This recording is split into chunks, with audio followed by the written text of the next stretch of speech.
السلام عليكم. ازيكم حبايبي، عاملين ايه؟ النهارده هعمل معاكم اكله جديده خالص، اول مره تشوفوها.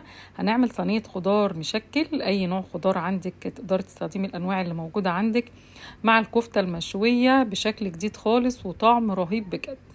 كتير قوي بنبقى عايزين نعمل اكله جديده وتكون في نفس الوقت مفيده وسهله وما نقفش في المطبخ كتير، يبقى هي الاكله دي. طلعي كل الخضار اللي عندك في التلاجة، يعني انا كان عندي فاصوليا، جزر، كوسة. تقدري تستخدمي اي نوع انت عايزاه. الفاصوليا قطعتها كده زي ما انتم شايفين، والكوسة قشرتها تقشيرة خفيفة وقطعتها برضو يعني سميكة شوية. اما الجزر هقطعه يعني شرايح رقيقة عشان التسوية، انتوا عارفين الجزر بياخد تسوية اكتر، فعملت حساب التسوية. معايا كمان طماطم، وهبدأ اول خطوة خالص امشي بالخطوات كده بالظبط. حطيت الخضار كله مع بعضه، وحطيت عليه شوية ملح مش كتير وشوية بابريكا. احط كمان شوية كاري، ما تستغربوش من الكاري، هيدي طعم حلو قوي. فلفل اسمر وشوية بهارات وشوية توم باودر وشوية بصل باودر. هحط كمان عليهم معلقة من الزيت.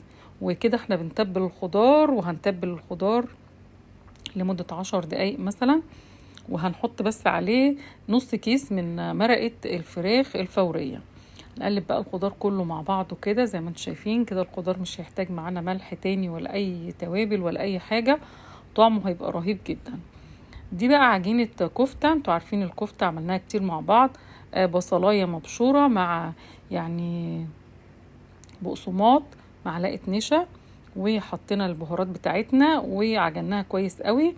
ودلوقتي هكورها كور تكون يعني تخينة شوية زي ما انتوا شايفين كده. نص كيلو اللحمة هيعمل لي الصينية اللي انتوا شفتوها دي كلها. وعجينة الكفتة بتاعتي مظبوطة جدا، وبكورها كور كده. وكفاية لغاية كده تكوير. تعالوا بقى نروح على النار على طول. حطيت طاسة على النار وسخنت، يعني انا ما حطيتش الزيت ده غير لما الطاسة سخنت قوي. وحطيت حوالي معلقتين او اقل كمان من الزيت زي ما انتوا شايفينهم كده. وزعتهم في الطاسة كويس، اتأكدت انها سخنت، وهنزل بالثلاث كفتات اللي انا عملتهم والطاسة شغالة كده. هبدأ اكور، وده عشان ما نضيعش وقت، وعشان كده كده احنا محتاجين ننزل بالكفتة بالتدريج، مش هننزل بيها كلها مرة واحدة. وانا شغالة كده هحطه على طول، وهمسك الطاسة وهز بقى الكفتة كده عشان تتقلب معايا. ويعني اللي خد لون من تحت يتحرك بقى كده زي ما انتوا شايفين المنظر كده. والمقدار كله هخلصه والنار شغالة كده. وهي دي كده التسوية، مش اخر تسوية ليها، دي تسوية مبدئية بس للكفتة، وعايزاها بس تاخد صدمة كده وتستوي نص سوا. والاكله بتاعتنا قربت تخلص، يعني خلاص انا هخلص مقدار الكفته بتاعي كله. وزي ما انتم شايفين الخضار اتبل معايا واتعمل في 5 دقايق اهو موجود. بس الخطوه الاولى ان احنا هنسوي الكفته على الطاسه كده نص تسويه، والطاسه دي هي اللي هنعمل فيها كل الاكله. وبعد ما عملت كل الكفته، ده اخر واحده يعني هي بعملها، اوسع بس مكان كده واحط اخر يعني واحده او واحدتين من الكفته. عايزه اقول لكم ان انا هديت النار شويه، انا مش عايزه الكفته تجيب ميتها خالص، انا عايزاها تستوي على نار عاليه. بس لما لقيتها كلها خدت لون بدات اهدي النار شويه، وبقلبها كده زي ما انتم شايفين، والريحه خطيره جدا. خلاص كده هسيب الكفته على النار شويه، يعني هقلب فيها كده كل شويه، ههزها لغايه ما احس انها جمدت واخدت لون من كل ناحيه تقريبا. بصوا زي ما انتم شايفين الكفته لا بتفك ولا بتكش ولا بيحصل لها اي حاجه، كل الحكايه شامين ريحه حلوه جدا جدا. عايزه اقولك ان ولادك هيحبوا الاكله دي جدا، لان الكفته حاجه يعني الكل، الاطفال والكبار وكله بيحبها، مع الخضار بقى المشوي مع رز. اكله بجد يعني حلوه جدا. زي ما انتم شايفين انا طلعت بقى الكفته في طبق اهي خلاص، وخدت اللون اللي انتم شايفينه. والطاسه لسه فيها يعني شويه زيت، جبت بس يعني نص معلقه من الزبده عشان عايزه الخضار يبقى واخد من الزبده وطعمه يعني يبقى حلو. بعد ما يعني الزبده ساحت، نزلت بقى بالخضار، وزي ما انتم شايفين الخضار كان متبل، مش عايز اي حاجه خالص غير انه ياخد صدمه على النار، وبرده نص تسويه زيه زي الكفته. الريحه اللي طالعه برده ريحه خطيره جدا جدا، والخضار مش عايزاه يجيب ميته برده. فعلى نار عاليه بفضل اقلبه كده، ويعني لغايه ما ياخد نص تسويه. نعرف منين ان هو استوى؟ لما نمسك الكوسان نلاقيها طريت شويه، والجزريه نلاقيها خلاص كده بتتقطع معانا.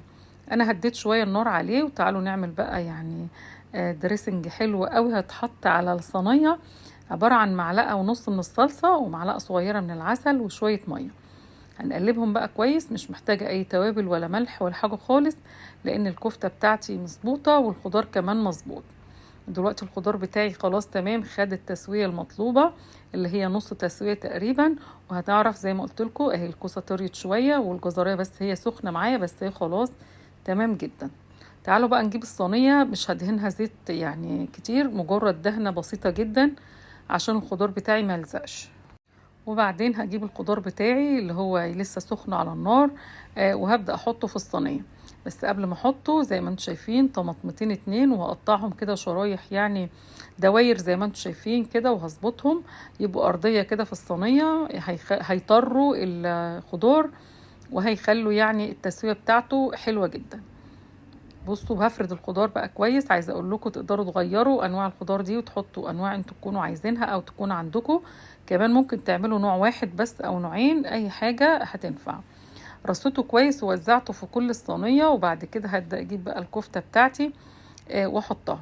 بس برضو قبل ما احط الكفته، الدريسنج اللي قلنا عليه اللي احنا عملناه بمعلقه العسل والصلصه والميه، رشيت منه كده رشه فوق الخضار. عايزه اقول لكم بدي طعم رهيب جدا. انا مشغله الفرن بتاعي دلوقتي بقاله 5 دقايق مثلا، وبعدين هرص الكفته كده بالشكل ده. شايفين نص كيلو من اللحمه المفرومه عمل لي صينيه غدا حلوه جدا، تنفع لكل العيله وهياكلوه هم مبسوطين كمان. الدريسنج الجميل هنحط يعني على كل وحده كفته نص معلقه كده صغيره، هيدي طعم مختلف للكفته وطعم حلو قوي. وبعد ما حطيته تقدري تسيبيه كده وتدخليها الفرن عادي. تقدري كمان تجيبي فرشة وتوزعي الدريسنج ده فوق الكفتة كده اهو، بحيث تغلفيها كلها زي ما انت حابة. هدخلها بقى الفرن وهتخرج من الفرن بعد ربع ساعة بالظبط. هنكون في الوقت ده عملنا بقى الرز بتاعنا، والأكلة بتاعتنا تبقى كلها جاهزة وزي ما انتم شايفينها كده. وهتجربوها كمان، ريحتها تحفة جدا وطعمها لذيذ بجد. نفس الدريسنج كان لسه يعني فاضل معايا. طبعا هو كل اللي عليه صلصة يعني مع مية متخففة بمية مع عسل، دهنت بيه تاني. والرز بتاعي كان استوى، وده الزيتون البيتي بتاعنا الجميل اللي ما بنستغناش عنه ابدا في كل الاكلات. وهطلع بقى شوية كفتة كده مع شوية خضار، وبقول لكم الاكل بجد تحفة. الطماطم اهي استوت، طعمها رهيب جدا، والصينيه ما فيهاش سوائل كتير، فالخضار فعلا طعم الشوي بتاعه مع الكفته رهيب بجد. بصوا شكل الكفته يا جماعه تحفه حقيقي. انا عايزه افتحها لكم بس كده سخنه، بصوا من جوه خطيره بجد. اهو احلى اكله ممكن تعملوها لما تكونوا عايزين تعملوا اكله ترضي جميع الاطراف. شكرا لكم.